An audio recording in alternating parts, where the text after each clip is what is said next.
Hi, నేను మీ తార. అందరికీ ఉగాది శుభాకాంక్షలు. ఈ కొత్త సంవత్సరం పరాభవనామ సంవత్సరం మీ అందరికీ చాలా మంచిగా ఉండాలి. ముందుకంటే ఇంకా బెటర్గా ఉండాలి. మనం అనుకున్నవి ఒక్కొక్కటిగా నిజం కావాలి. మనసులో ఉన్న టెన్షన్స్ కొంచెం కొంచెంగా తగ్గాలి. మరియు మనం నిజంగా హ్యాపీగా ఉండాలన్నమాట. సింపుల్గా చెప్పాలంటే ఈ సంవత్సరం మనందరికీ బాగుండాలి.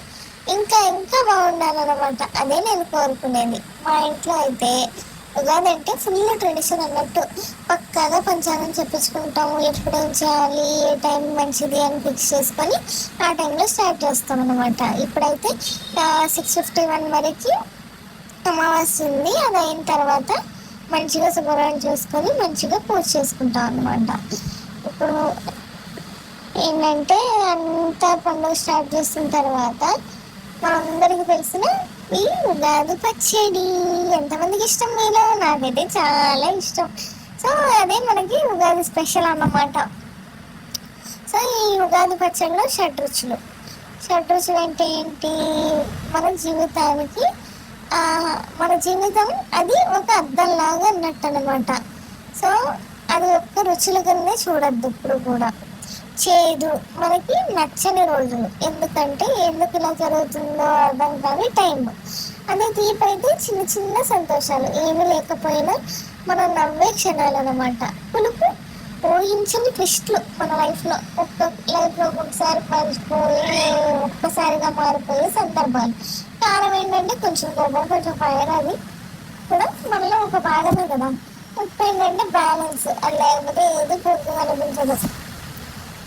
మరి కొత్తదనం ప్రతి ఉగాది మనకు చెప్తుంది ఇంకా నీకు అవకాశం ఉంది, మళ్ళీ మొదలు పెట్టు అని మనకి సింబాలిక్గా చెప్తుంది అనమాట ఈ ఉగాది పండుగ. నిజం చెప్పాలంటే కొన్నిసార్లు మనం చాలా ట్రై చేస్తాం మంచిగా ఉండడానికి, మంచి పనులు చేయడానికి, కానీ మనకు అనుకున్నట్టుగా జరగకపోవచ్చు. అప్పుడు మనకి ఒకే ఒక్క ప్రశ్న, ఎందుకు ఇలా జరుగుతుంది? కానీ ఈ రోజు మనకు గుర్తు చేస్తుంది జీవితం ఎప్పుడు ఒకేలా ఉండదు. ఈ రోజు చేదైతే రేపు తీపి కూడా ఉంటుంది. ప్రతి అనుభవం మనలో ఇంకొంచెం బలాన్ని పెంచుతుంది. అందుకే ఈ కొత్త సంవత్సరంలో మనం అంతా ఒక చిన్న ప్రామిస్ చేసుకున్నాం.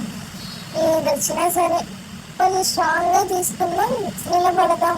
మనసు బాధపడినా మళ్ళీ లేచి నిలబడాలి. మరియు ఎంత చిన్న సంతోషమైనా దాన్ని ఫ్రీగా ఫీల్ అవ్వాలి. అదొక్కటే మనం చేసుకుని మన కోసం చేసుకునే చిన్న ప్రామిస్. ముఖ్యంగా ఈరోజు పండగ కాబట్టి డైట్ అన్నది రేపటి నుంచి స్టార్ట్ చేసుకోవచ్చు. ఇలాంటి పెట్టుకోవద్దు. ఈరోజు మాత్రం పిల్లలుగా మంచిగా తినండి, పచ్చడి తినాలి, స్వీట్స్ తినాలి, ఫోటోలు కూడా తీసుకోవాలి. మనం నవ్వుతూ గడపాలి. సరేనా? సో ఎక్కువ ఆలోచించదండి. మొత్తానికి ఈ పరాభవనామ సంవత్సరం మీ అందరికీ ఆరోగ్యం, సంతోషం, మనశ్శాంతి మరియు నేను కోరుకున్న ప్రతి మంచి జరగాలని నేను మనస్ఫూర్తిగా కోరుకుంటున్నాను. Thank you. ఇవన్నీ నేను మన ఉగాది పచ్చడి దేవుడికి నేను సమర్పించిన వీడియో కూడా యాడ్ చేసేస్తాను, చూసేయండి.